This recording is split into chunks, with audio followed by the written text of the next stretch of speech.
Breaking news! US, Pilipinas, Australia at Japan nagsanay puwersa sa South China. Samantala, China tinapatan ang mga barko ng Pilipinas at mga kalyado nito sa South China Sea. Ito ang ating tututukan ngayong araw na ito. Saglit lang ito mga kababayan, kaya humanap na ng pwesto. Tara na, umpisahan na natin ito.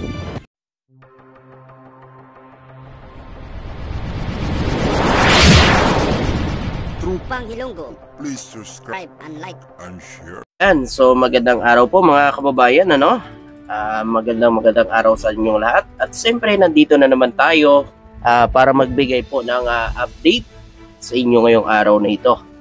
At siyempre po mga kababayan, bago natin umpisahan ang video natin, nais ko lang po pasalamatan ang Jokebox Queen, Imelda Papin, sa pag-abot niya ng tulong sa pamilya ko pong namatayan.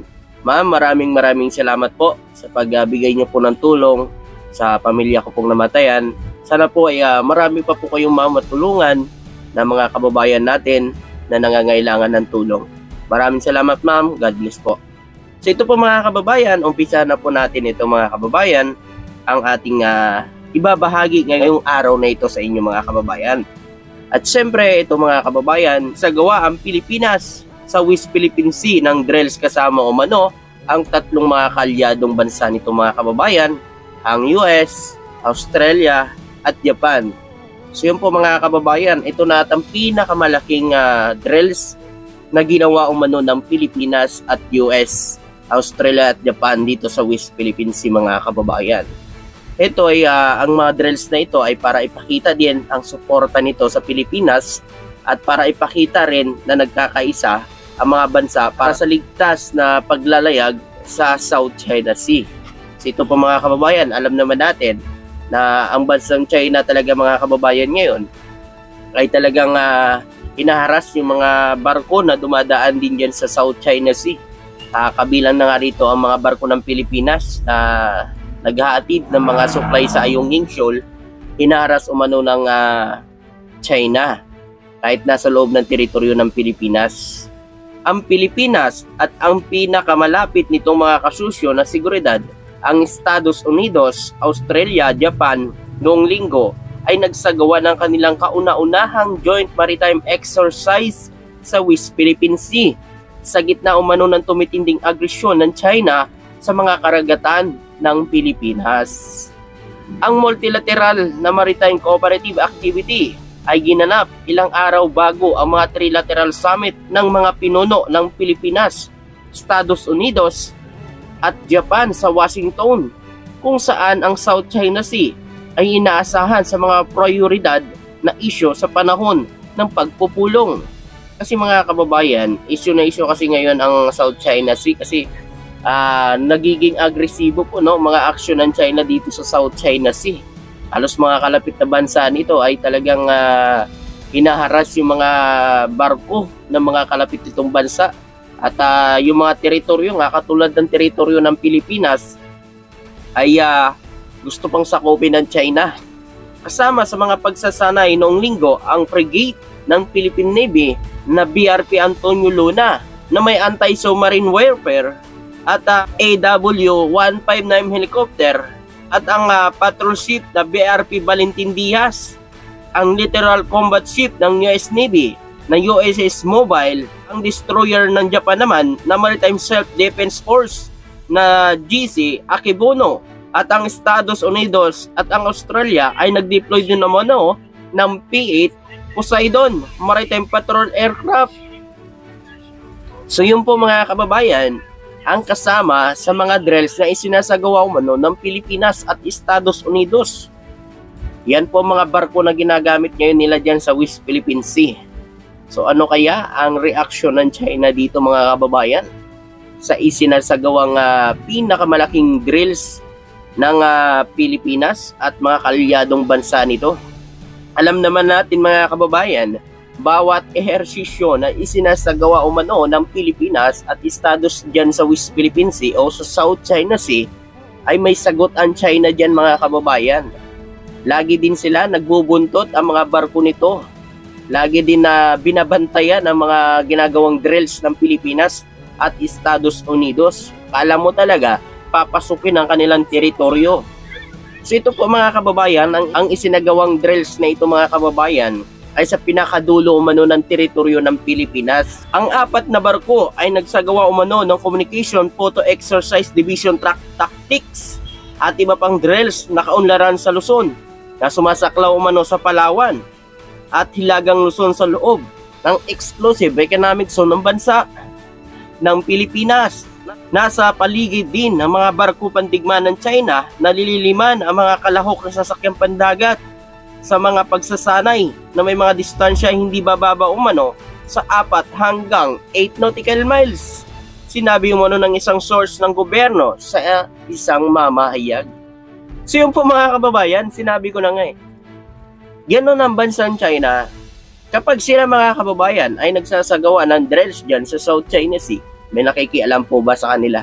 Di ba wala? Pilipinas at mga kalyadong bansa nito may ginagawang aktibidad. Naku mga kababayan, nagbubuntot yan yung mga barko ng China. Grabe no. Samantala mga kababayan, wala namang ginagawa sa kanya. Nasa loob naman ng teritoryo ng Pilipinas. Kasi ito mga kababayan, ang bansang China, kung ano ang ginagawa nila, ayaw na gawin sa kanila. So iniisip niya kasi, mga kababayan ng bansang China, baka gawin din ng mga kalyadong bansa yung ginagawa nila yan sa West Philippine Sea. Halos mga kalapit na bansa niyang China, ang nakapaligid nito ay kaaway niya. Alam niyo po kung bakit mga kababayan? Kasi inaangkin nila ang mga kalapit na mga teritoryo nito. Katulad po mga kababayan, yung Ayungin Shoal natin. Yung Ayungin Shoal mga kababayan grabe, ang layo po mga kababayan sa mainland ng kanilang teritoryo. 1,285. Pero umabot pa siya dito sa Ayungin Shoal. 105 kilometers lang sa Pilipinas. Mula Ayungin, papuntang Palawan. Sa kanila naman, 1,285 mula mainland pa Ayungin Shoal. So, paano masasabi ng China na kanilang teritoryo yan? Ganyang kawalang hiya ang China ngayon mga kababayan. Tapos, ayon pa kay Harry Roque, may gentleman agreement daw kay Pangulong Duterte at ang China. So hindi natin alam ano ba talaga ang totoo. Kasi sinasabi din ni Panilo na wala din daw gentleman agreement na nangyari dyan. Ayon pa kay Panilo. Ayun, naglalaglaga na sila mga kababayan. Kasi lumalabas na talaga ang totoo Hindi na mapipigilan yan. Kapag gumawa ka ng mali mga kababayan, asahan mo yan. Lalabas at lalabas ang katotohanan. Hindi mo maitatago yan. So yun po mga kababayan, ayon pa dito, ang mga pagsasanay sa pandagat na isinagawa umano ng Pilipinas at Australia at Estados Unidos sa South China Sea ay may layunin ipakita ang kanilang puwersa at pagkakaisa bilang mga kalyado. Ito rin umano ay isang hakbangin para magpapalakas ng kanilang kakayahan sa anti-submarine warfare. So sa mga anti-submarine warfare mga kababayan, alam naman natin, high-tech ang barko ng US na may anti-submarine, lalo na ang Japan, Australia. So sa atin mga kababayan, dalawa pa lang yung may anti-submarine natin. So lalo pang mahahasa itong atin mga nagagamit ng anti-submarine, ang atin Philippine Navy.